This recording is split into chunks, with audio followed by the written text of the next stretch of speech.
तो आज हमें जो है एक नया लेक्चर स्टार्ट करना है, नया चैप्टर। कौन सा? Principle of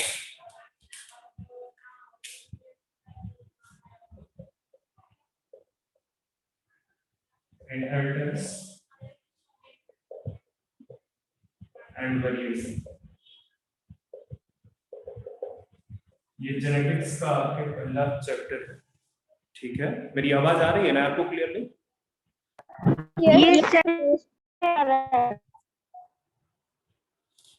okay.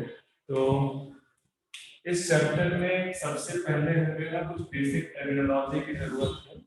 जब वो समझ में आएंगे तभी हम आगे बढ़ पाएंगे, बट बिफोर दैट हम थोड़ा सा कुछ कुछ और भी डिफिनेशंस देखते हैं, ठीक है। लाइक पहले तो ये देख लो, term genetics was given by genetics was given by Edson.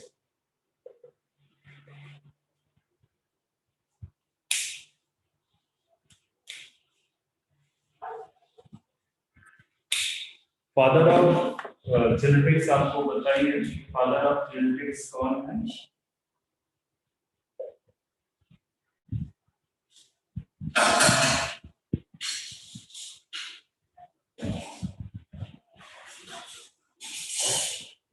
Sir Gregor Mendel. क्या है? कुछ बोल रहे थे आप? सर पिक्चर थोड़ा क्लियर नहीं है सर। पिक्चर क्लियर नहीं है? हाँ सर अब ठीक है सर। अभी भी ऐसे? अब ठीक है sir. Okay. Gregor John Mendel आपके ये फादर है जेनेटिक्स के, father of modern genetics. Modern genetics कौन है? मॉडर्न जेनेटिक्स के फादर मॉडर्न, ठीक है। या मॉडर्न नहीं, जिसका एक्सपेरिमेंटल जेनेटिक्स,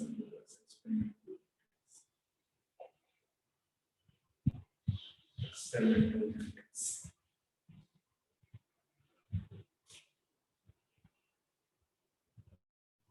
सर नहीं क्या हुआ? नहीं नहीं दिख रहा? दिख रहा है। लिख नहीं पाए?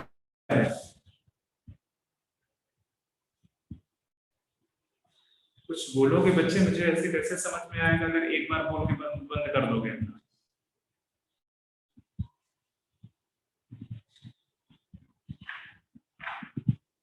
हेलो, सर, आवाज नहीं आ रही? सही है। हाँ सर, आ रही है, आवाज आ रही तो है फिर ये सर। बीच बीच में फालतू की बकवास क्यों चल रही है? या तो आ रही है या तो नहीं आ रही है।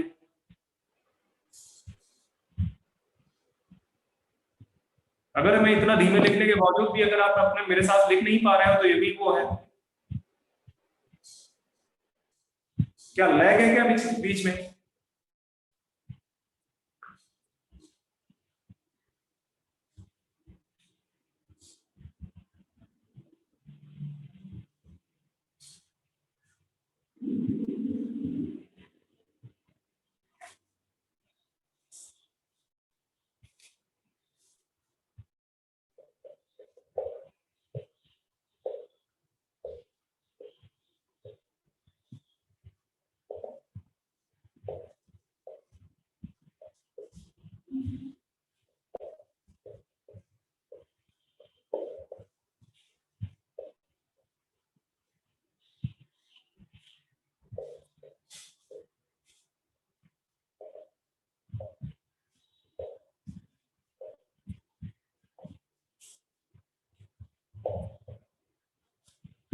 फादर ऑफ मॉडर्न जेनेटिक्स भी ब्रिटिशर है या एडिसन, जो भी आप कहें उसको, ठीक है। Doctor Ellie was given, also given by Edison. इसमें सिर्फ कुछ समझने वाली चीज नहीं है, जस्ट कॉपी करना, इसको कॉपी करके मेमोराइज करना।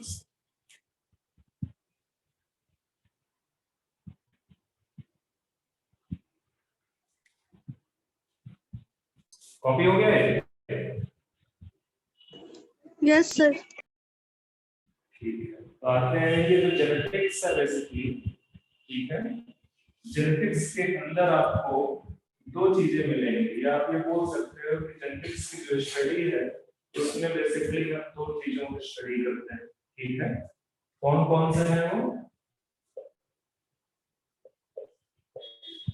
इसके अंदर आप हेरिडिटी के बारे में बोलते हैं, ठीक है, प्लस वेरिएशन, ये दो चीज आप स्टडी करते हैं, हेरिडिटी प्लस वेरिएशन। अब ये सबसे पहले समझने की कोशिश करते हैं कि हेरिडिटी क्या है।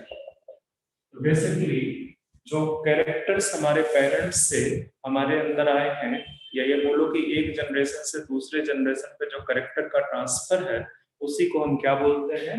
हेरिडिटी। ठीक है, तो आप सीधे सीधे लिख लो, ट्रांसफर ऑफ कैरेक्टर्स।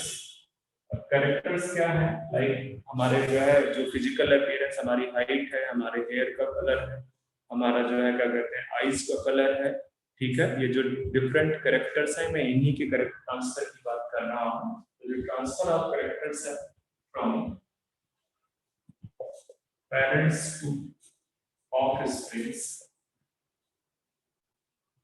या वन जनरेशन आप लिख सकते हो इस तरह से, from one generation to another generation,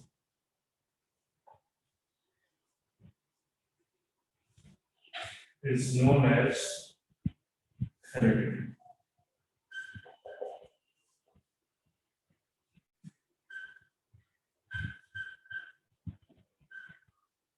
ठीक है, तो बात समझ में आ रहा है कि जो हेरिडिटी है ये क्या है?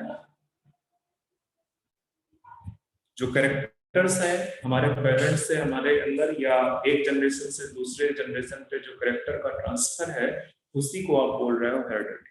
ओके, अब एक और टर्म यहाँ पे यूज होता है इनहेरिटेंस। बेसिकली इनहेरिटेंस या तो आप ये बोल सकते हो कि इनहेरिटेंस हेरिडिटी ही है, ठीक है, हेरिडिटी ही है, या इसको आप ये बोल सकते हो कि this is the basis of heredity, ठीक है, या ये बोल सकते हो, इस तरह से बोल सकते हो कि the process is involve in heredity, ठीक है, ये जो हेरिडिटी जिस प्रोसेस की वजह से होती है उसको इनहेरिटेंस, ठीक है। अब दूसरा टर्म है वेरिएशन। वेरिएशन कुछ नहीं है, जो पेरेंट्स से ऑफस्प्रिंग में जो डिफरेंस है उसी को बोलते हैं, ठीक है, उसी को क्या बोलते हैं? वेरिएशन को।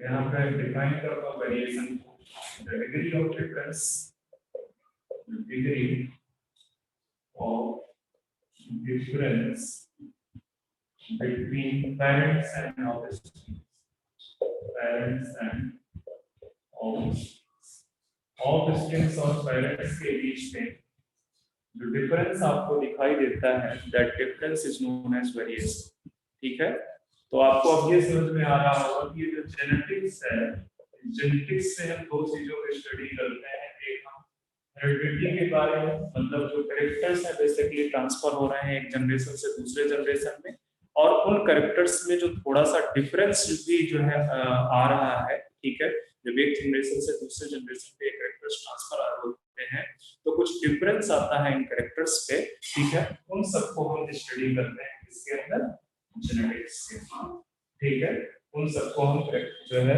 जेनेटिक्स के अंदर स्टडी करते हैं।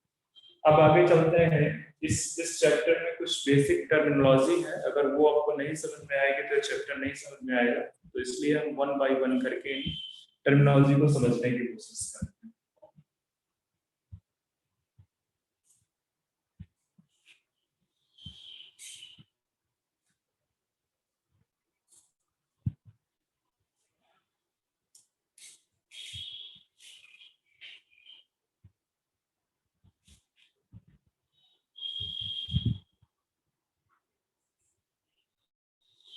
सबसे पहले देखते हैं हम कैरेक्टर्स एंड ट्रेट, ठीक है, सबसे पहले कैरेक्टर्स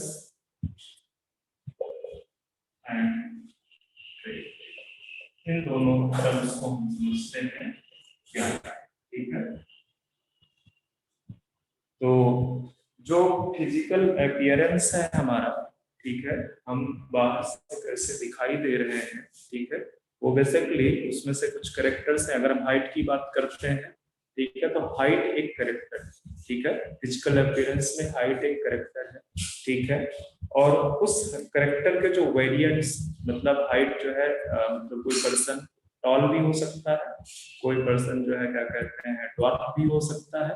ये डिफरेंट हाइट्स के भी आपको लोग पर्सन मिल जाते हैं। ये टॉल एंड ड्वार्फ तो हमारा अपना एक देखने मतलब कंपैरेटिव टर्म है, ओके। तो ये बेसिकली कैरेक्टर्स जो है क्या कहते हैं, हाइट एक कैरेक्टर है और इसके जो वेरिएंट्स हैं उनको ट्रेट बोलते हैं, ठीक है। मतलब टॉल एंड ड्वार्फ जो है बेसिकली वो क्या है, वो ट्रेट है, और कैरेक्टर क्या है, हाइट। हाइट एक कैरेक्टर है। इसी तरह से जो है अगर आपका हेयर कलर की बात किया जाए, ठीक है, तो ब्लैक हो सकता है, ब्राउनिश हो सकता है, ठीक है, गोल्डन कलर हो सकता है, ठीक है। तो बेसिकली जो डिफरेंट कलर्स हैं हेयर्स के वो ट्रेट हैं, और जो आपके हेयर का कलर है उसको आप मॉडिफाई करें, ठीक है। तो यहाँ पे मैं डिफाइन कर देता हूँ कैरेक्टर को पहले।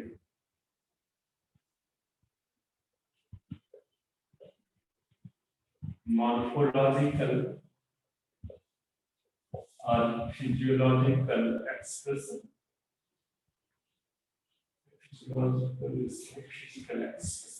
Physical expression of an individual organism is known as character. For example, height.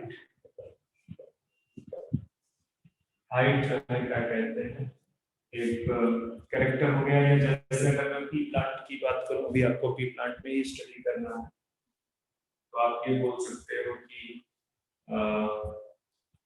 Seed colour या सीड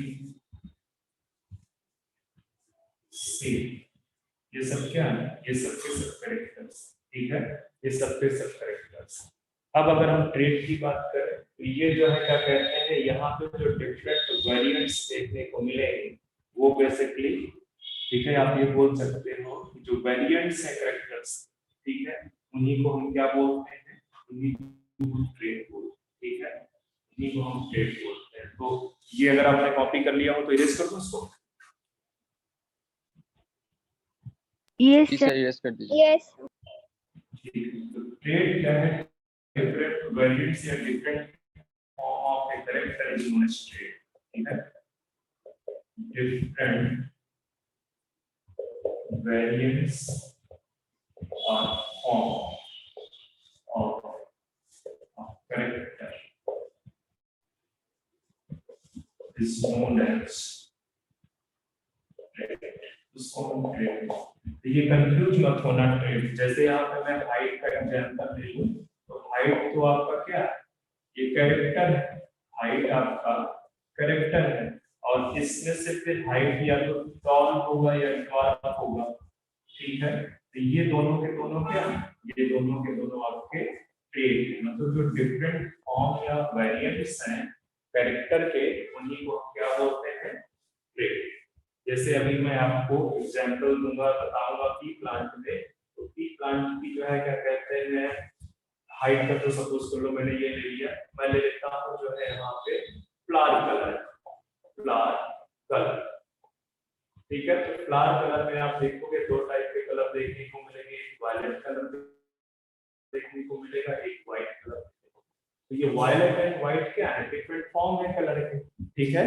तो इन्हीं को बोलते हैं ट्रेट, इन्हीं को क्या बोलते हैं, ट्रेट। तो ये दो टर्म आपको समझ में आ गया होगा। अब आगे चलते हैं डिफरेंट जीन्स वर्सेस एलीन, ठीक है। जीन्स वर्सेस एलीन देखते हैं कि जीन्स क्या है और एलीन क्या है। तो आगे बढ़ते हैं, जीन्स, ठीक है। अब सबसे पहली चीज इसमें जो जो जानने की जरूरत है वो ये है कि जीन बेसिकली यूनिट है ऑफ इनहेरिटेंस। ठीक है, इनहेरिटेंस की जो यूनिट है उसको बोलते हैं जीन। ठीक है, अब थोड़ा सा आप समझने की कोशिश करो, समझने की कोशिश करो कि सपोज ये इंडिविजुअल ऑर्गेनिज्म, ये इंडिविजुअल ऑर्गेनिज्म, ओके, और ये आपका जो है क्या कहते हैं कैसा होगा, ये डिप्लॉयड होगा। अगर मैं ह्यूमन की बात करूं तो ये कैसा होगा, डिप्लॉयड होगा। डिप्लॉयड होने का मतलब है कि इसके पास है टू सेट ऑफ क्रोमोसोम, इसके पास क्या है, टू सेट ऑफ क्रोमोसोम, और इन टू सेट ऑफ क्रोमोसोम्स का क्या है कि एक सेट जो है यहाँ पे फादर से आया है, वन सेट कहां से आया, फ्रॉम फादर, और दूसरा जो सेट है, नेक्स्ट सेट जो है वो कहां से आया, फ्रॉम मदर से। इतनी बात तो आपको समझ में होगी। ठीक है, कि अगर मैं ये डिप्लॉयड इंडिविजुअल की बात कर रहा हूं तो वहां पे क्या है कि टू सेट ऑफ क्रोमोसोम, और टू सेट ऑफ क्रोमोसोम्स का मतलब ये मत सोच लेना कि टू क्रोमोसोम्स, टू नहीं, उसके पास टू सेट ऑफ क्रोमोसोम्स। अगर ये ह्यूमन है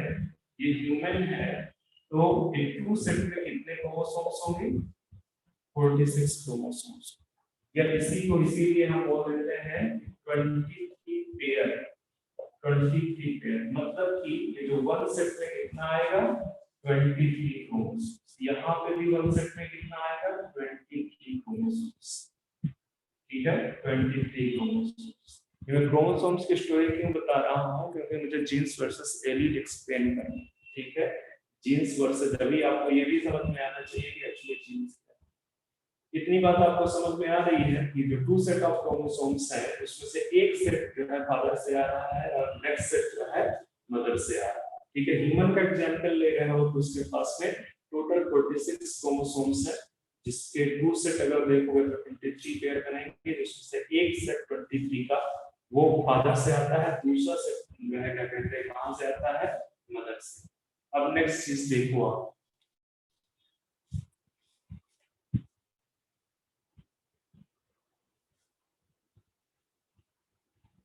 नेक्स्ट आप चीज देखो कि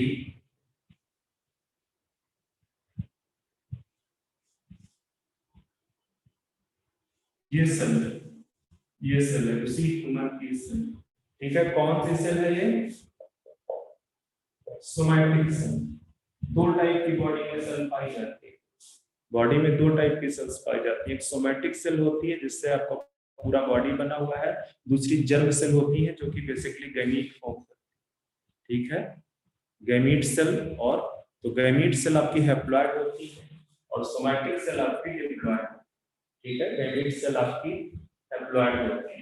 ठीक है, तो ये जो सोमैटिक सेल है इसका मतलब है कि इसमें नंबर ऑफ क्रोमोसोम्स कितने हैं, 46।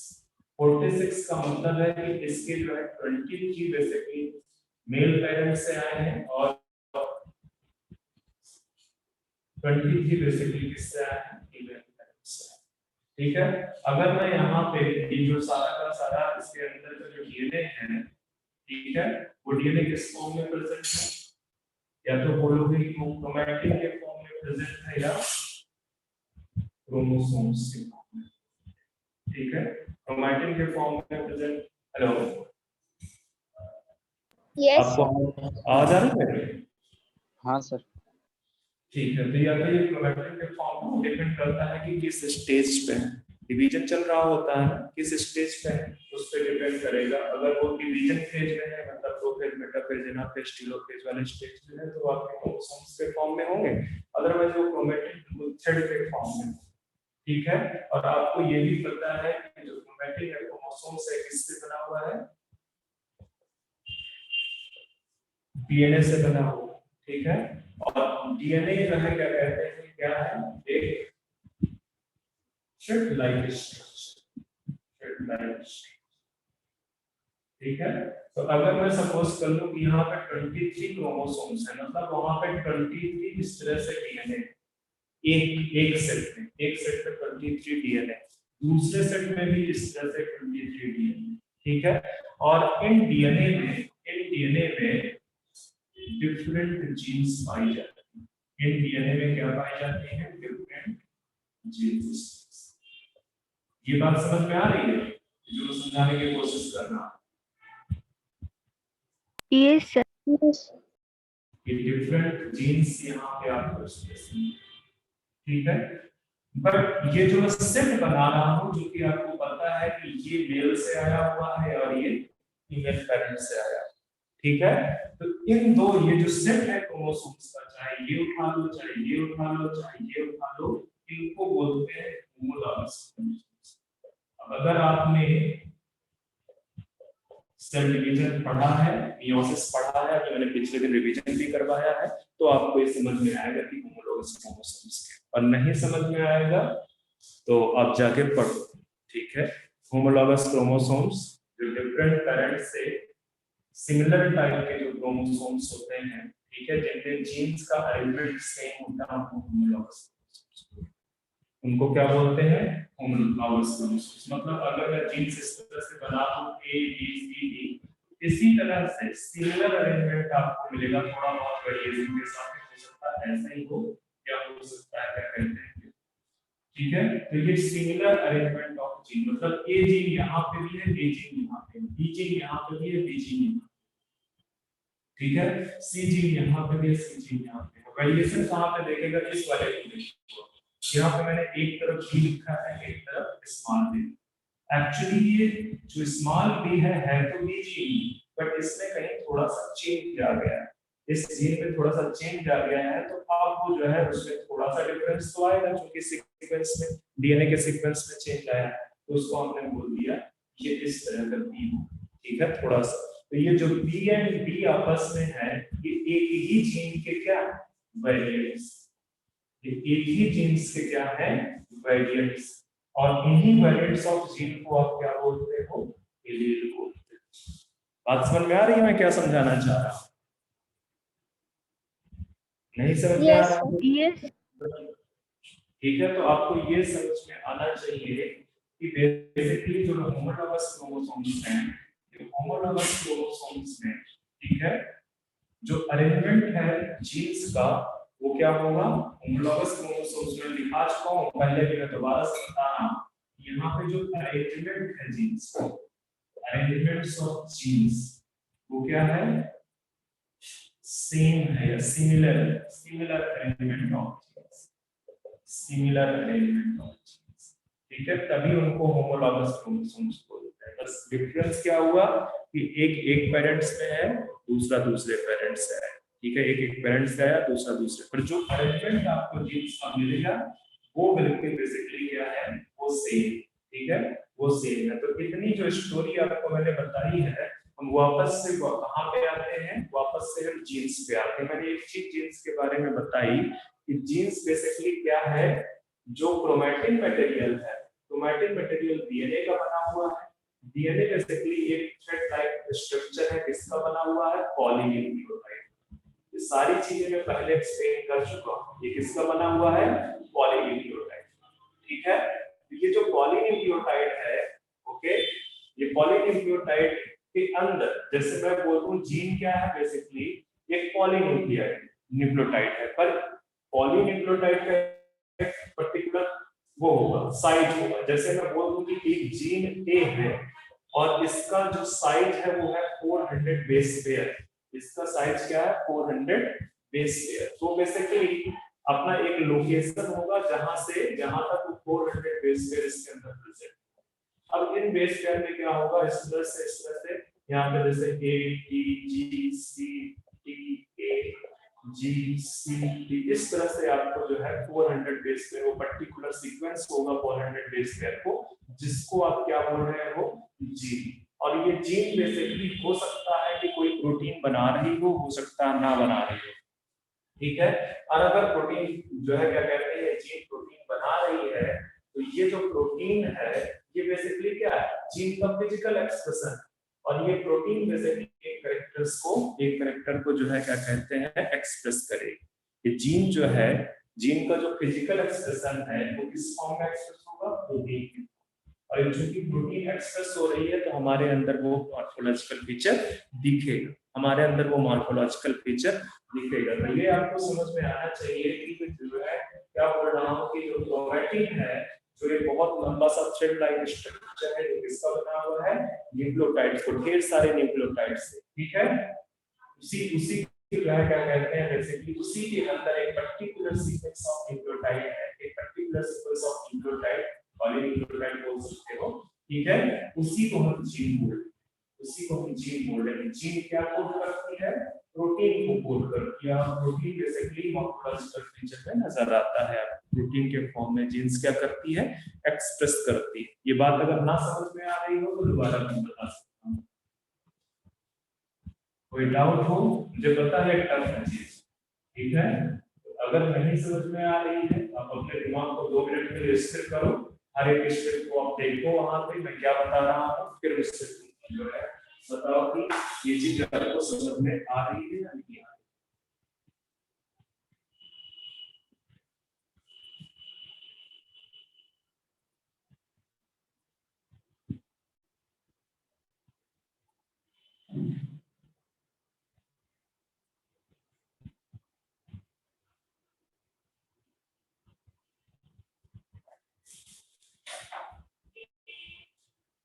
आ रहा है समझ में, जो चीज बता दिया पूरी समझ में आ रही है। जीन और प्रोटीन का सीक्वेंस एक ही होगा ना? प्रोटीन का सीक्वेंस बेटे एक कैसे होगा, जीन प्रोटीन बनाती है, जीन डीएनए का बना हुआ है, प्रोटीन अमीनो एसिड का बना हुआ है। जीन अपनी इंफॉर्मेशन को, उसके अंदर जो भी इंफॉर्मेशन है उसको प्रोटीन के फॉर्म में एक्सप्रेस करती है, ठीक है। तो जीन का सीक्वेंस प्रोटीन का सीक्वेंस सेम कैसे होगा, प्रोटीन अमीनो एसिड का बना हुआ है, जीन अपना जो है क्या कहते हैं डीएनए जो है न्यूक्लियोटाइड बेसिस का बना हुआ है। हाँ ये बोल सकते हो कि जो इंफॉर्मेशन है वो इंफॉर्मेशन बेसिकली एक पर्टिकुलर प्रोटीन को कोड करे, वो इंफॉर्मेशन एक पर्टिकुलर प्रोटीन को कोड करेगी। ये जो चीज है अभी अगर आपको नहीं भी समझ में आती है तो भी कोई दिक्कत नहीं, जो आगे वाला चैप्टर है, इसके आगे वाला चैप्टर मॉलिक्यूलर जेनेटिक्स, वहां पे मैं बताऊंगा कि किस तरह से जो है जो जेनेटिक इंफॉर्मेशन जीन के अंदर है या डीएनए के अंदर है वो किस तरह से प्रोटीन के फॉर्म में कोड होती है, प्रोटीन के फॉर्म में एक्सप्रेस की जाती है। तो उसको तो अभी आप दिमाग से निकाल दो, अभी बस इतना जानो कि बेसिकली जीन आपका क्या है और एलील क्या है, ठीक है। मैंने वो तो बताया इस वजह से कि जीन से जीन प्रोटीन के फॉर्म एक्सप्रेस हो रही है क्योंकि मैं कैरेक्टर की बात कर रहा हूँ, ठीक है। ये मैं कैरेक्टर के बारे में बात कर रहा हूँ। अभी आप जो है अभी मैंने आपको स्टार्टिंग में पॉइंट दिखाया कि जो जीन है ये यूनिट ऑफ इनहेरिटेंस, क्या है, यूनिट ऑफ इनहेरिटेंस, ठीक है। और यूनिट ऑफ इनहेरिटेंस से इसका मतलब क्या करेगी कि जीन्स जो है एक जनरेशन से दूसरे जनरेशन में ट्रांसफर करे, ठीक है। तो आप ये बोल सकते हो कि responsible for transfer of character from one generation to next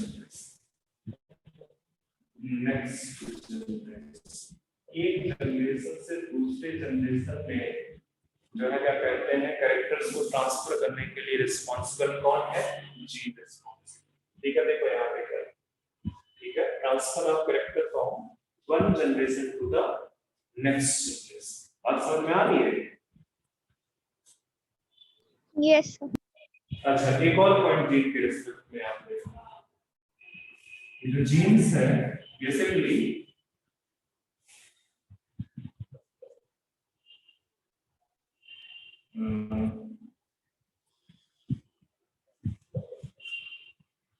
all genes, जितनी भी जीन्स और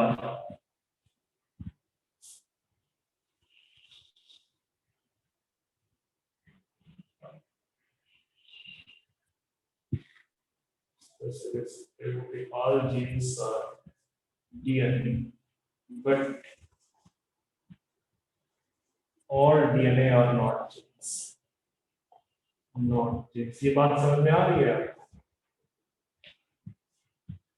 कि जो जीन्स है मतलब जितनी भी जीन्स है वो सारी की सारी डीएनए, ठीक है, पर सारा का सारा डीएनए को आप जीन्स नहीं बोल सकते, सारा का सारा जो डीएनए है उसको आप जीन्स नहीं बोल सकते। इसको समझने के लिए देखिए यहाँ पे ये सेल, इसके अंदर सपोज कर लो ये वाला क्रोमोसोम, इतनी बात तो समझ में आ ही रही होगी, ये क्रोमोसोम, ठीक है।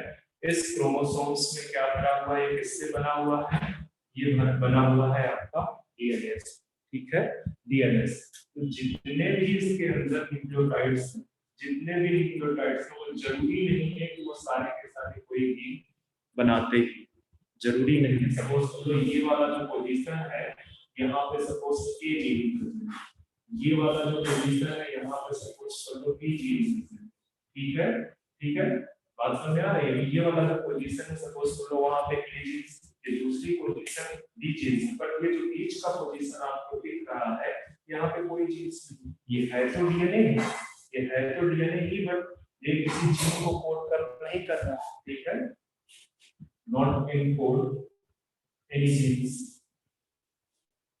एनी जीन्स, ठीक है, ये किसी जीन को कोड नहीं कर रहा, जबकि ये वाला ये पर्टिकुलर एक जीन है, ये पर्टिकुलर एक जीन, ठीक है। इसीलिए मैं ये स्टेटमेंट लिख रहा हूं कि जो ऑल जीन्स है, जितने भी जीन्स है वो डीएनए, ठीक है, डीएनए की बनी हुई है जितनी भी जीन्स है, बट इसका मतलब ये नहीं है कि जो सारा का सारा डीएनए है वो जीन्स ही बना रहा है, वो सारा का सारा डीएनए जीन्स बना रहा है, ये करेक्ट नहीं।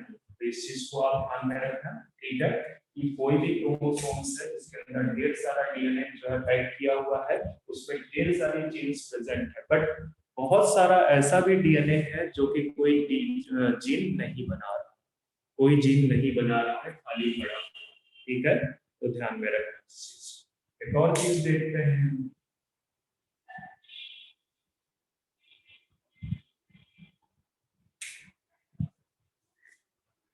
ये जो है आपका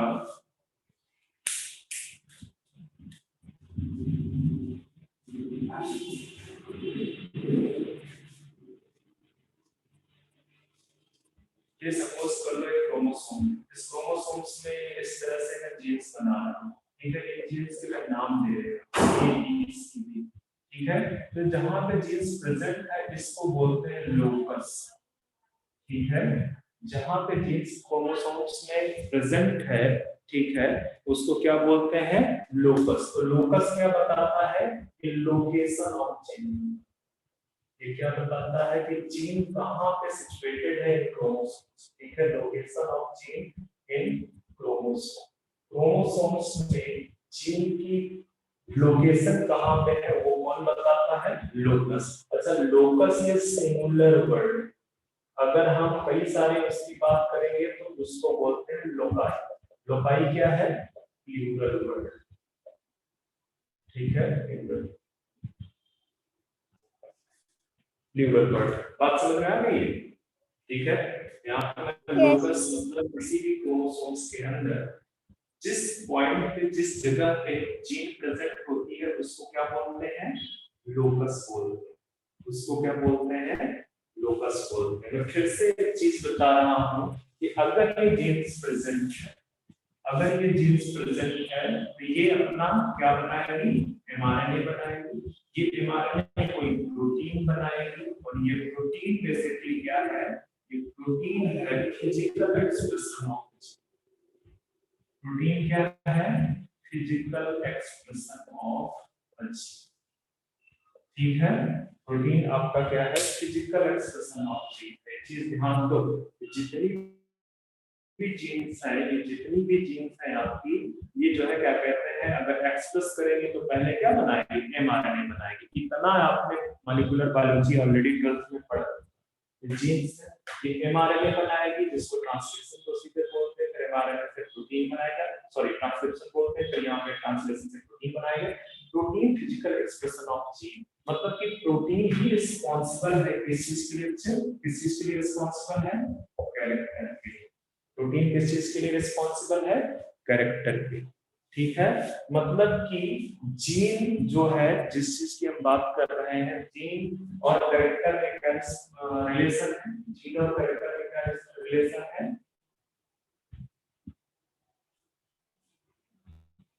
नहीं समझ में आ रहा है कि जीन और कैरेक्टर में क्या रिलेशन?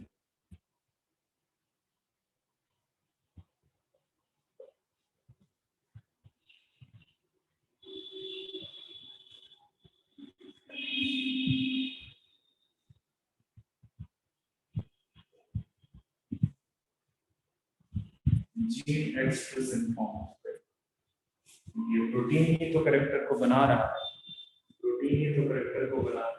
ठीक है, बात समझ में आ रहा है? यस यस यस ओके,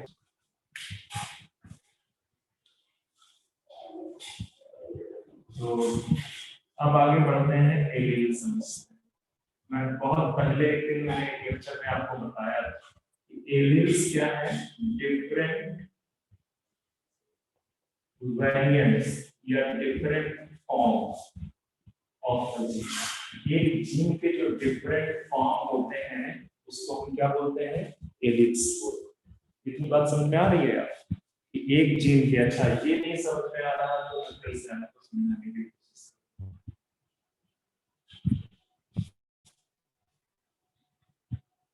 ये लिख लो पहले, जो एलियंस है क्या है, वो डिफरेंट फॉर्म ऑफ जीन। ठीक है, डिफरेंट फॉर्म ऑफ जीन। अच्छा, ये सपोज कर लो ये इंडिविजुअल, ये इंडिविजुअल, ठीक है, ऑर्गेनिज्म है।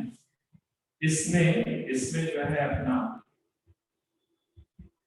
सोमैटिक सेल की बात कर लेंगे, सोमैटिक सेल, या ये बोल सकते हो कि जब मदर सेल की बात कर सकते हैं, ये सब deploy.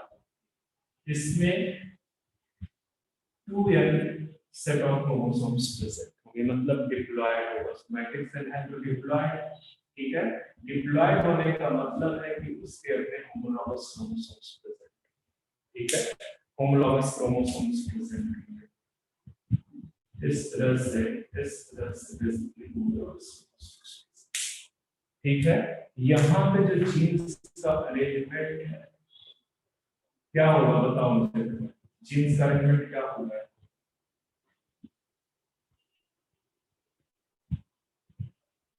Arrangement of gene same नहीं होगा क्या?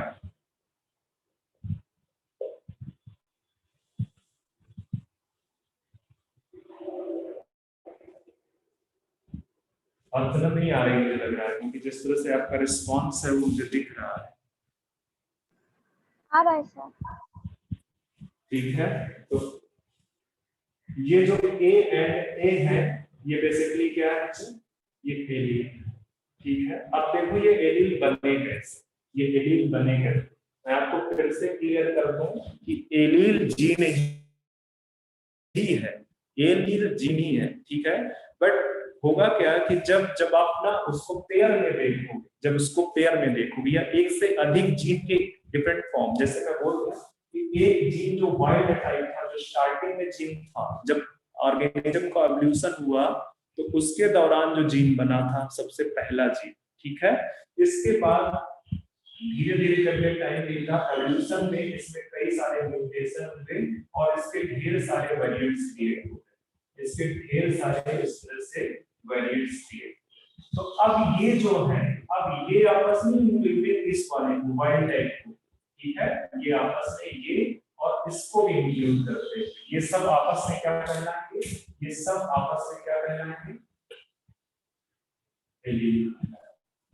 बात समझ में आई है कि रिलेशन से मतलब पहले स्टार्टिंग में वाइल्ड टाइप, तो वाइल्ड टाइप का मतलब कि जो सबसे पहला जीन बना, सबसे पहला जीन, ठीक है, उसके म्यूटेशन से ही तो इसी में तो चेंज हो जाएगा, कुछ कुछ तो डिफरेंट फॉर्म्स आ जाएंगे, डिफरेंट इसी जीन के डिफरेंट फॉर्म्स आ गए, और ये जो डिफरेंट फॉर्म्स हैं जीन के, उसी को तुम क्या बोल रहे हो, एलील बोल रहे हो, उसी को आप एलील बोल रहे हो। अच्छा, एक और चीज देखना कि अगर सपोज कर लो कि ये जो ए जीन था ये कोड कर रहा था हाइट को, ठीक है, ये कोड कर रहा था हाइट को, ठीक है, तो चूंकि ये एलील वाइल्ड टाइप पे एलील है तो इसकी जो है इसका जो एक्सप्रेशन होगा वो सबसे ज्यादा होगा। इसका एक्सप्रेशन क्या होगा, इसमें कोई ये जो फैक्ट है ये बोल सकते हो कि जो स्टार्टिंग में बना, नेचर ने जो बनाया स्टार्टिंग में वो क्या है, वो परफेक्ट है, तो उसका जो एक्सप्रेशन होगा वो सबसे ज्यादा होगा, ठीक है, सबसे ज्यादा होगा। तो ये जो वाइल्ड टाइप जीन्स होती है ये ऑलवेज होती है डोमिनेंट, ये ऑलवेज क्या होती है, डोमिनेंट होती है। बात समझ में आ रहा है? और इसके बाद अगर इसके म्यूटेशन से कोई जीन बना है तो ज्यादातर चांस है, क्योंकि ये परफेक्ट बना था ना, ये तो परफेक्ट था, ठीक है, इसके म्यूटेशन से जो भी जीन्स बनी है, एलील्स बनी बेसिकली, उनमें हो सकता है कि इसके बराबर ही एक्सप्रेशन हो, और ये भी हो सकता है कि एक्सप्रेशन लॉस हो जाए, कुछ ऐसा म्यूटेशन हो गया जिससे उसका फंक्शन, उसका एक्सप्रेशन ही लॉस हो, ठीक है। तो ये बेसिकली जो है क्या कहते हैं, ये जो जीन्स है इस वाली जीन्स के कंपेयर में, ठीक है, कम एक्सप्रेशन शो करें, ठीक है। बात समझ में आ रही है मेरी? ठीक है। Yes sir.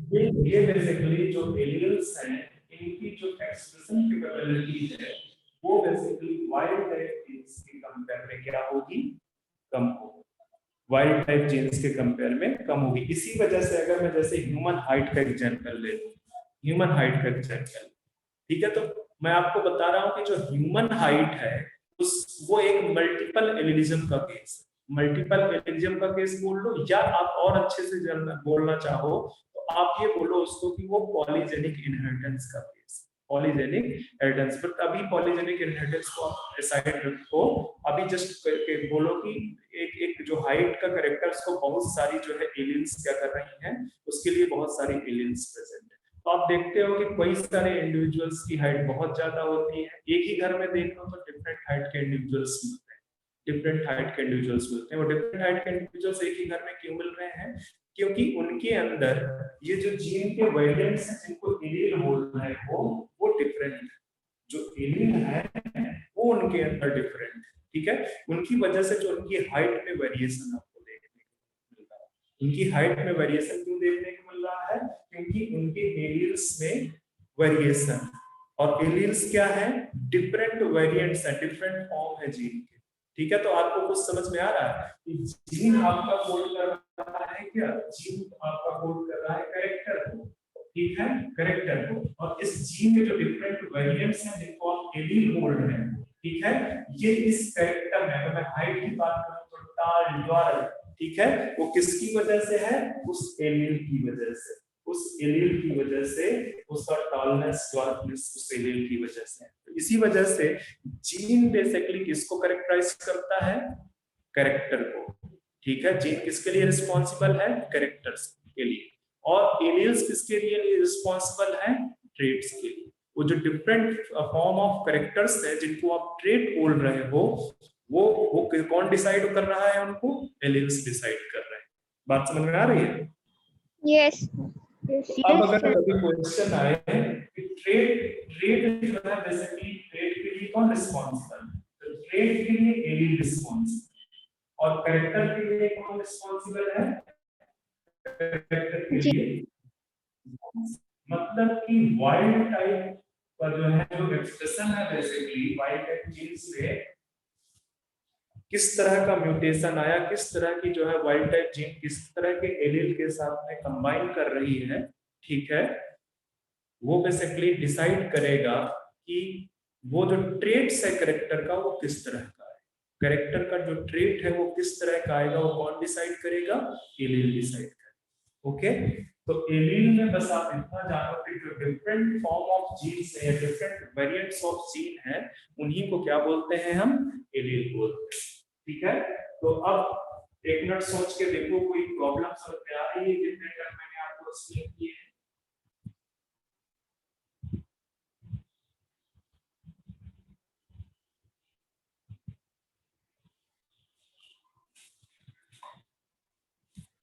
चलो एक और पॉइंट है एलील। आप अभी वो पिक्चर बना चुके हो, वहीं पे रहना। अभी मैंने आपको बताया कि ये आपका एक होमोलॉगस क्रोमोसोम्स है, ये दोनों क्या है, होमोलॉगस क्रोमोसोम्स। और मैंने क्या बताया था, होमोलॉगस क्रोमोसोम्स कहां से रहते हैं, बताओ। होमोलॉगस क्रोमोसोम्स को डिफाइन करेंगे।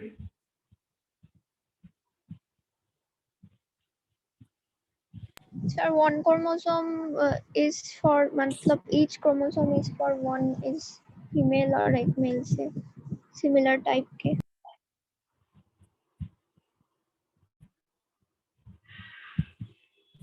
The homologous chromosomes comes from male and female parent and have same set of same arrangement of genes।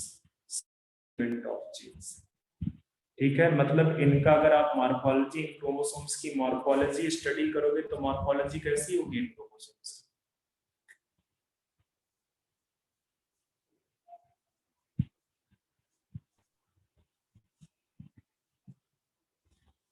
Similar morphology. ठीक है, फिर से मैं बता रहा हूं कि होमोलॉगस क्रोमोसोम्स आपके कहां से आए हैं? होमोलॉगस क्रोमोसोम्स आपके कहां से आए हैं? एक मेल पेरेंट से आया है, दूसरा फीमेल पेरेंट से आया है।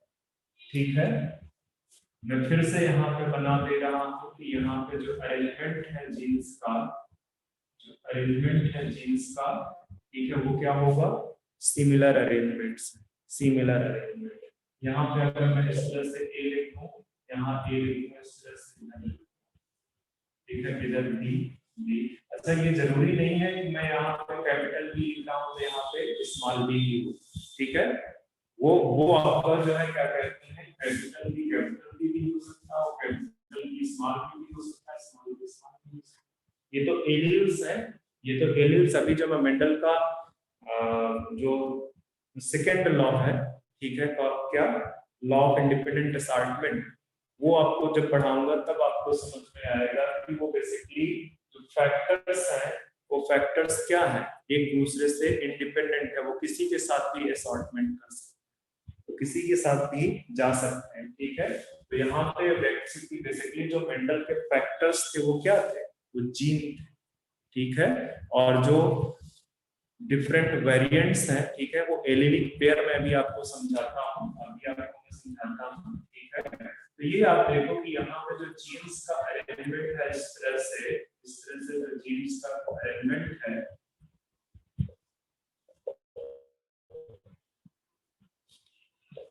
यहाँ पे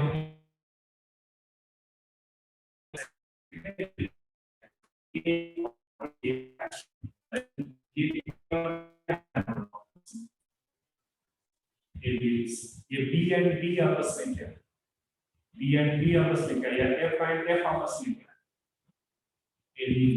बी एंड डी, ये सारे के सारे सी सी डी डी, ये सब के सब क्या है? ये एलील। ठीक है, ये एलील।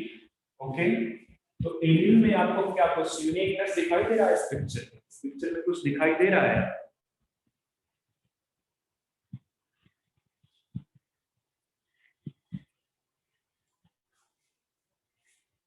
Hello, Yes, sir. जी सर। मुझे बहुत कम लोग रिस्पॉन्ड कर रहे हैं, क्या यूनिक दिखाई दे रहा है?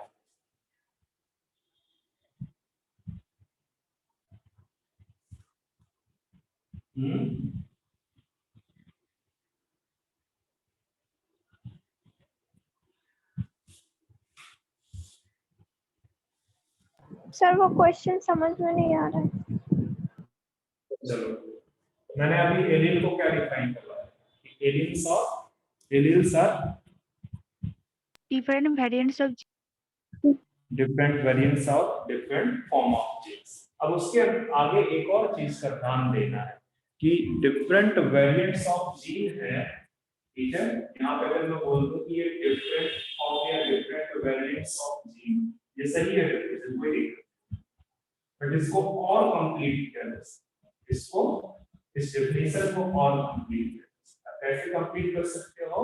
कि different form of genes present at the same locus, इनकी जो पोजीशन है एलील्स की वो क्या है? सेम। ठीक है, प्रेजेंट एट सेम लोकस। और एक चीज ऑन होमोलॉगस क्रोमोसोम्स। ठीक है, ऑन मतलब कि ये जो एलील्स हैं कहां पे प्रेजेंट होंगे? ऑन समझ में आ रही है? अब ये नहीं, ये तो देखो यहाँ पे क्रोमोसोम्स, कई बार आप इस तरह से पता लगा आपने सिस्टर क्रोमैटिड बना दिया, सिस्टर क्रोमैटिड, और यहाँ पे और ये बोल दी ये दोनों एलील है। अरे ये दोनों एलील थोड़ी है, ये तो सेम कॉपी है, यहाँ तो सेम कॉपी है, ये जो है क्या कहते हैं, ये आपस में सेम कॉपी है, तो इसको एलील नहीं बोलोगे। एलील कहाँ पे प्रेजेंट होंगे? जहाँ पे इस तरह से ये आपका एक क्रोमोसोम है जिसमें एक ही क्रोमैटिड इसमें प्रेजेंट है, ये दूसरा क्रोमोसोम है, यहाँ पे जो जीन्स का अरेंजमेंट है होमोलॉगस क्रोमोसोम्स में सेम लोकस में प्रेजेंट हो, तो उनको आप क्या बोलोगे? एलील्स बोलोगे। कोई डाउट? नहीं सर। नहीं सर। नहीं ना? तो एलील्स आपको समझ में आ गया। एक पॉइंट लिख दो कि alleles are responsible for transfer of traits। yes, सीधे सीधे लिख दो, alleles are responsible for traits of a character। Alleles are responsible for traits of a character।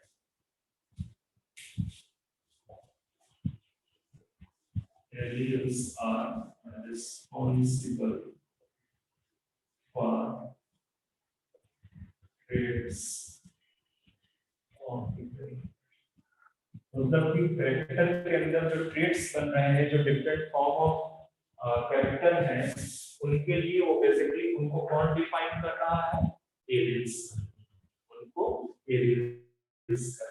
ठीक है, एक और पॉइंट लिखते हैं,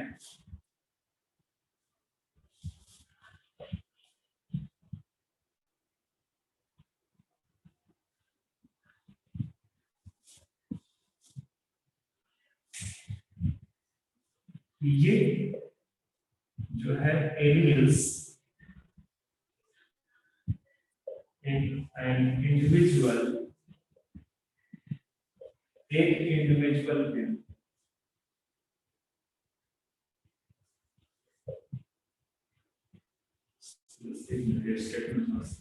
alleles present in form of pair, in an individual, एक इंडिविजुअल के अंदर alleles किस फॉर्म में प्रेजेंट होंगे? पेयर के फॉर्म में प्रेजेंट। बात समझ में आ रही है कि इंडिविजुअल के अंदर, क्योंकि डिप्लॉयड इंडिविजुअल है, टू होमोजाइगस एक इंडिविजुअल के अंदर प्रेजेंट है, टू होमोलॉगस क्रोमोसोम्स से इंडिविजुअल, मतलब a pair of homologous chromosomes basically बोलो। ठीक है, एक इंडिविजुअल के अंदर प्रेजेंट, और हर एक होमोलॉगस क्रोमोसोम्स में क्या है? एक एलील है। तो अगर pair of homologous chromosomes present है, ठीक है, तो इसका मतलब कितने एलील प्रेजेंट होंगे हर एक इंडिविजुअल के अंदर? 2 1। ठीक है, 1 पेयर। अच्छा, अब ये अगर ये जो एलील्स हैं ये बिल्कुल सेम है, ठीक है, सिमिलर एलील्स हैं, सिमिलर एलील्स, ठीक है, तो इनको बोलते हैं क्या?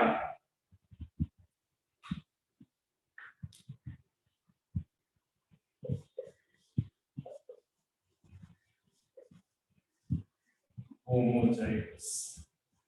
इस वाली कंडीशन को क्या बोलेंगे? Homozygous condition.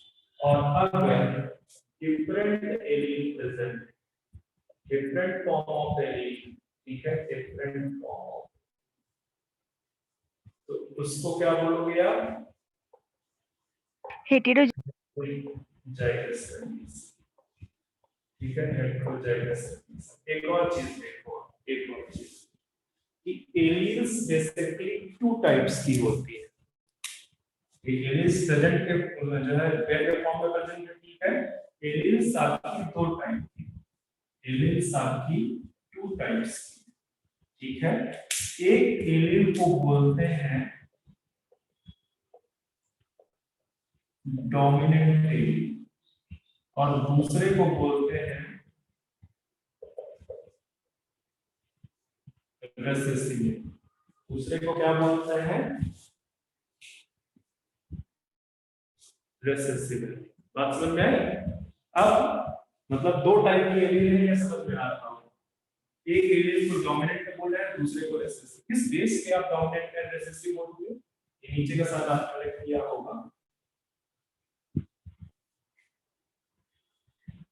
ये जो डोमिनेंट है मैं नीचे लिख देता हूँ, ठीक है। किस बेस पे आप एक एलील को डोमिनेंट बोलोगे और किस बेस पे आप एक दूसरे एलील को रिसेसिव बोलोगे? अगर ये डोमिनेंट एलील की खासियत क्या है, कैरेक्टरिस्टिक क्या है कि ये ऑलवेज एक्सप्रेस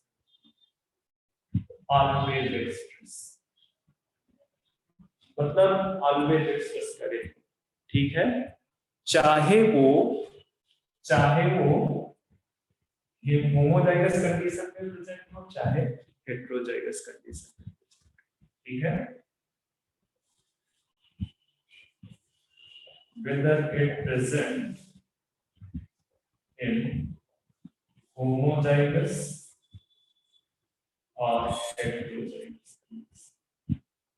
heterozygous condition, ठीक है। चाहे वो हेटेरोजाइगस कंडीशन में प्रेजेंट हो चाहे होमोजाइगस कंडीशन में प्रेजेंट हो, वो ऑलवेज बेसिकली एक्सप्रेस। और ये जो रिसेसिव एलील है ये ओनली एक्सप्रेस करेगी, only express in homozygous condition,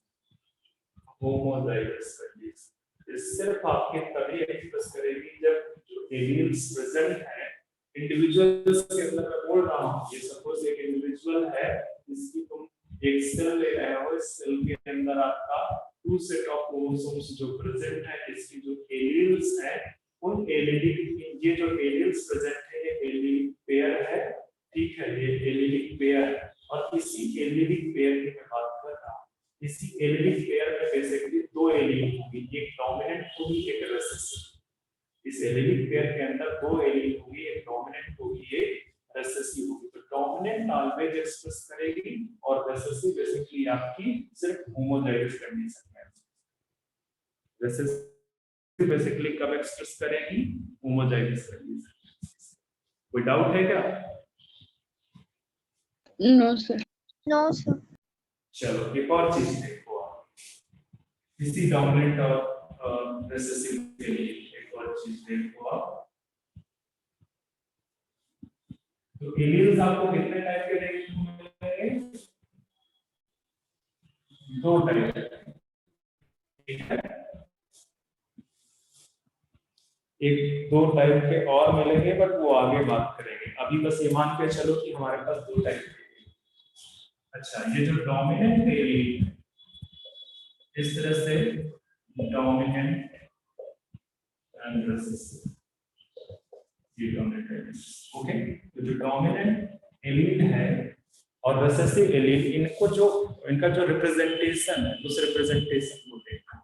इनका जो रिप्रेजेंटेशन, क्योंकि मेंडल जब आप सॉल्व करोगे मेंडल के क्वेश्चन मेंडल इंडेक्स के, तो उसको देखो। डोमिनेंट को ऑलवेज आप किससे लिखोगे? Capital letter. और जो रिसेसिव है उसको ऑलवेज किसमें लिखोगे? स्मॉल। ठीक है, ये रिप्रेजेंटेशन है, ये कन्वेंशन है। वैसे जो डोमिनेंट एलील है, डोमिनेंट एलील को ऑलवेज आप इस फॉर्म में लिखोगे, किस लेटर से लिखोगे? कैपिटल लेटर में। एग्जांपल देखो, एग्जांपल जैसे मैं हाइट का एग्जांपल लेता हूं, height of T plant, height of T plant example, ठीक है। तो हाइट को जो है क्या कहते हैं? जो आपकी डोमिनेंट जीन होगी, ठीक है, हाइट की जो डोमिनेंट जीन है उसको अगर आप टॉल से प्रेजेंट कर रहे हो तो कैपिटल, इसको कैपिटल टी दोगे और इसको स्मॉल टी। हाँ, अगर आप जैसे हाइट की जो हाइट है उसके 2 ट्रेट होते हैं। कौन सा ट्रेट होता है? एक टॉल होता है, दूसरा डॉट, ठीक है। तो अगर आप टॉल को लेके चल रहे हैं तो इसको कैपिटल की डोमिनेंट को दोगे, रिसेसिव को स्मॉल टी, ठीक है। अगर आप डॉट का जो है रिप्रेजेंटेशन यूज करना चाहते हो तब भी इसको कैपिटल टी दो और इसको क्या दोगे? स्मॉल। मतलब रिसेसिव एलील को जब भी रिप्रेजेंट करोगे स्मॉल लेटर में रिप्रेजेंट करोगे और जो डोमिनेंट एलील है उसको किस फॉर्म में रिप्रेजेंट करोगे? कैपिटल फॉर्म में रिप्रेजेंट करोगे। जब भी ये कन्वेंशन किस चीज के लिए? डोमिनेंट एंड रिसेसिव एलील को रिप्रेजेंट करने के लिए। बात समझ में आ रही है? Yes sir. Yes. अच्छा, अब एक और चीज देखते हैं। अभी अभी मैंने आपको दो टर्म बताए, होमोजाइगस एंड हेटेरोजाइगस। देखो दो टर्म है, एक तो ये होमोजाइगस एंड हेटेरोजाइगस है,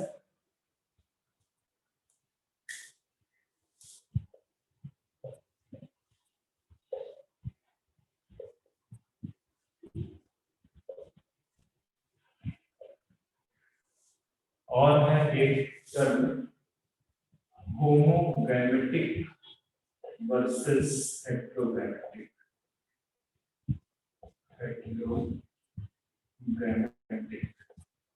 ठीक है, अब पहले आप समझने की कोशिश करो होमोजाइगस एंड हेटेरोजाइगस। ठीक है, जाइगस का मतलब है टुगेदर, ठीक है, टुगेदर। और टुगेदर क्या प्रेजेंट होते हैं क्रोमोसोम्स में? होमोलॉगस क्रोमोसोम्स साथ साथ प्रेजेंट होते हैं। ठीक है, साथ साथ प्रेजेंट होते हैं। या आप ये मान लो कि अगर मैं यहाँ पे एक इंडिविजुअल की बात करूँ, मैं यहाँ पे एक इंडिविजुअल की बात कर रहा हूँ, तो इसका कोई भी सोमैटिक सेल ले लूं या आपकी जर्म मदर सेल ले लो, जर्म मदर सेल, जो भी डिप्लॉयड है कोई भी सेल ले सकते, ठीक है। आपको डिप्लॉयड सेल लेनी है, यहाँ पे आपको डिप्लॉयड सेल लेनी है। अब वो डिप्लॉयड सेल में चाहे सोमैटिक सेल ले लो, चाहे या सीधे सीधे आप जाइगोट ले लो। जाइगोट भी कैसा होता है? डिप्लॉयड, ठीक है। तो जब हम यहाँ पे बात करेंगे होमोजाइगस एंड हेटेरोजाइगस, तो हम इस, अगर मैं सपोज करूँ मैं जाइगोट के रिस्पेक्ट में बात कर रहा हूँ, जाइगोट के रिस्पेक्ट में बात कर रहा हूँ, यहाँ 2n का मतलब है कि यहाँ पे 2 सेट ऑफ क्रोमोसोम्स है, ठीक है, मतलब pair of homologous chromosomes present होंगे। चाहे जितने भी नंबर ऑफ क्रोमोसोम्स है, ह्यूमन है तो 23 क्रोमोसोम्स होंगे, 23 पेयर ऑफ जो है होमोलॉगस क्रोमोसोम्स होंगे, ठीक है। सपोज ये जाइगोट है, जाइगोट के अंदर जो भी न्यूक्लियस है, न्यूक्लियस के अंदर अगर मैं बोलूं कि ये दो जो क्रोमोसोम्स है ये होमोलॉगस क्रोमोसोम्स, ठीक है, ये दो क्रोमोसोम्स मैं बोल रहा हूं कि ये दो क्रोमोसोम्स कैसे हैं? Homologous chromosomes. अब इसमें से किसी भी एक एलिलिक पेयर की बात करें, किसी भी एक एलिलिक पेयर की बात करें, तब ये टर्म इस्तेमाल है, ठीक है। जब हम बात किसकी करेंगे?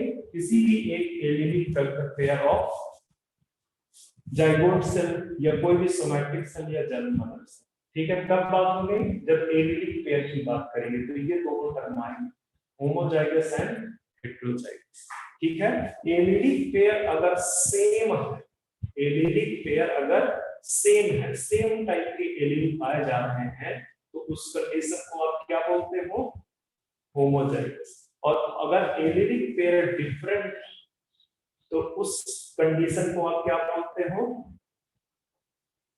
हेटेरोजाइगस। क्या समझ में आया कि होमोजाइगस एंड हेटेरोजाइगस क्या है? यस ठीक है, मतलब कि जब हम होमोजाइगस एंड हेटेरोजाइगस की बात करते हैं तो हम एलिलिक पेयर की बात कर रहे होते हैं, allelic pair of a diploid cell. अब वो डिप्लॉयड सेल में तुम्हारा जाइगोट हो सकता है, जर्म मदर सेल हो सकता है, सोमैटिक सेल हो सकता है, ठीक है। तो किसी भी एनी एलिलिक पेयर, किसी भी एलिलिक पेयर में अगर सेम एलील प्रेजेंट है तो उस कंडीशन को आप होमोजाइगस एलील बोलते हो, और अगर डिफरेंट एलील प्रेजेंट है तो उस कंडीशन को आप क्या बोलते हो? Heterozygous allele. कोई डाउट यस सर है? कोई डाउट? No sir.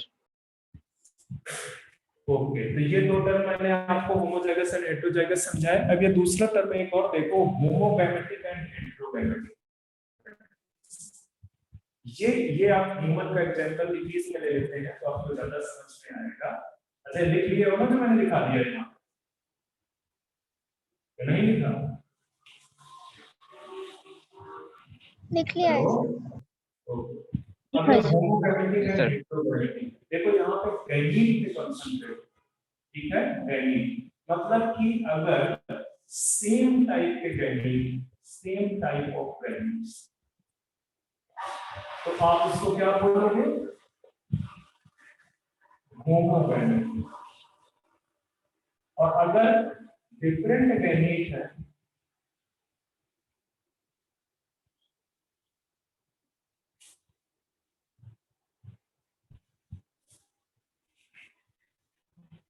अगर डिफरेंट गैमीट हैं तो आप उसको बोलते हो हेटेरोगैमेट। ठीक है, अगर आपको डिफरेंट गैमीट अगर आपको मिल रहे हैं तो उसको आप क्या बोलते हो? हेटेरोगैमेट। समझ में आई बात? कि अगर गैमीट सेम टाइप के हैं तो होमोगैमेटिक कंडीशन मिलेगी, और अगर गैमीट आपको डिफरेंट टाइप है तो किस टाइप की कंडीशन मिलेगी? इसको क्या बोलोगे आप? हेटेरोगैमेटिक। ठीक है, हेटेरोगैमेटिक। तो ये होमोगैमेटिक एंड हेटेरोगैमेटिक का स्टोरी है। ठीक है, कि अगर आपको डिफरेंट टाइप के गैमीट्स मिलते हैं तो उनको हेटेरोगैमेटिक बोलोगे, और गैमीट्स अगर सेम टाइप के हैं तो उनको होमोगैमेटिक। इसकी भी जरूरत पड़ेगी जब आप इंटेलिजेंट जेनेटिक्स आगे जो है, जब एक्सपेरिमेंटल पार्ट पे चलोगे तो वहां पे आपको ये होमोगैमेटिक एंड हेटेरोगैमेटिक टर्म्स आएंगे। तो ये टर्म्स आपके होमोजाइगस, हेटेरोजाइगस, ठीक है, ये टर्म आपको देखने को मिलेंगे, और होमोगैमेटिक एंड हेटेरोगैमेटिक टर्म्स देखने को मिलेंगे। एक और टर्म है जिसको बोलते हैं हेमीजाइगस। हेमीजाइगस, हेमी मतलब होता है हाँ, हेमी मतलब क्या होता है? हाँ। ठीक है, अब यहाँ पे क्या मैंने आपको बताया, होमोजाइगस कंडीशन में, होमोजाइगस कंडीशन में मैं आपको क्या बता रहा था कि जो एलिलिक पेयर है, ठीक सेम है, टाइप एलिलिक सेम टाइप का एलिलिक पेयर है। तो यहाँ जो हेमीजाइगस कंडीशन है, हेमीजाइगस कंडीशन के केस में क्या होता है कि एक मिनट रुक जाना जरा सा।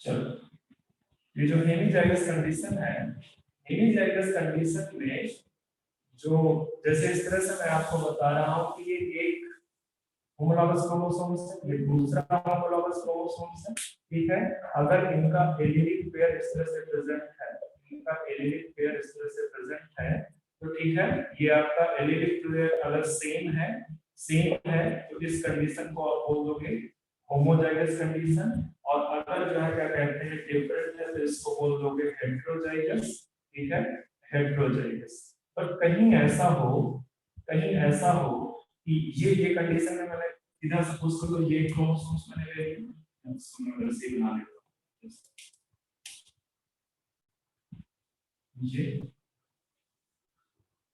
ये दूसरा ये। ठीक है, तो यहाँ पे देखो, यहाँ पे जो जीन्स प्रेजेंट है उनका कोई होमोलॉगस पार्टनर नहीं। ठीक है, सिर्फ होमोलॉगस पार्टनर इस पार्ट वाला है। ठीक है, यहाँ पे लिख देते हैं A B C D E F G, इसको भी हम लिख देते हैं small C small D small E small G. ठीक है, तो ये जो ए एंड बी है इसका कोई होमोलॉगस पार्टनर नहीं, इसका कोई होमोलॉगस पार्टनर नहीं।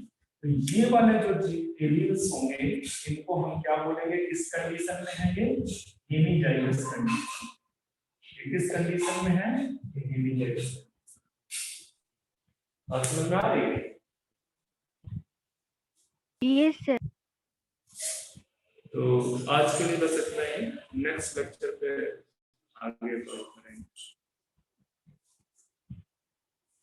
Thank you sir. Sir extra class होगा? हाँ बच्चे, होगा। Okay sir, thank you sir.